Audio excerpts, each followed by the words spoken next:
Well, howdy there, Internet people. It's Bo again. So, today we're going to talk about the polls and whether or not you can trust the polls. The polls have consistently shown Biden in the lead by, actually, like a lot.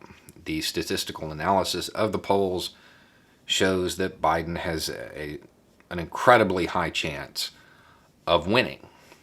There's even evidence to suggest that the landslide is pretty likely. However, Democrats, y'all have heard this before, right?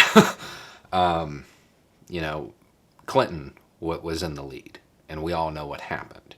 So there's a lot of doubt about whether or not anybody should trust these polls. To get into this, we have to address what happened back then. And when I say this, it's not a joke. I'm really not joking when I say this.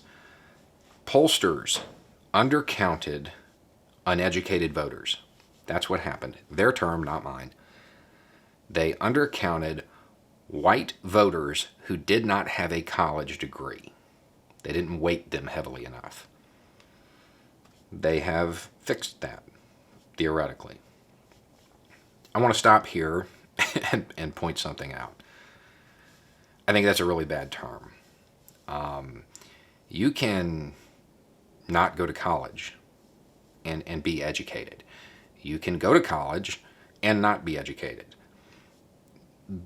Education and credentialing are not the same thing. I want to put that out there. Aside from that, I would like to just throw out my own little theory.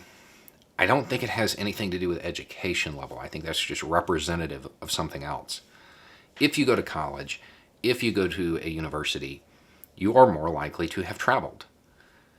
You are more likely to have broadened your horizons. You are more likely to have been exposed to other kinds of people.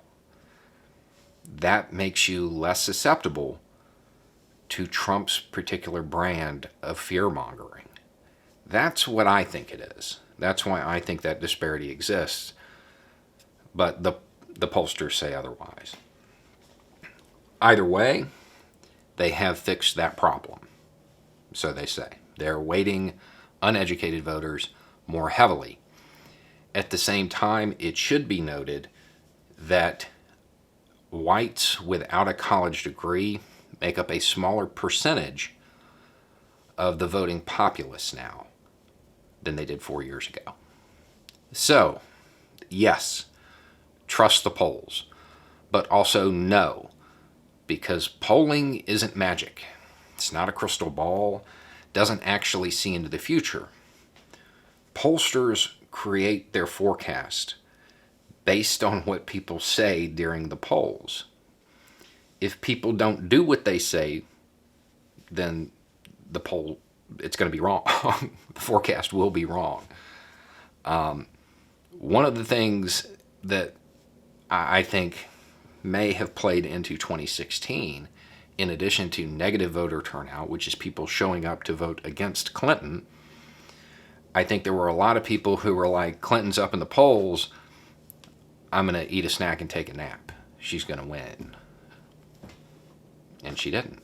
If you want Biden to be up by 7 points like he is in the polls, you have to do what your demographic reported in the polls.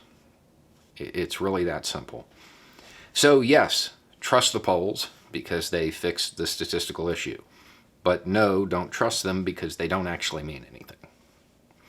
Anyway, it's just a thought. Y'all have a good day.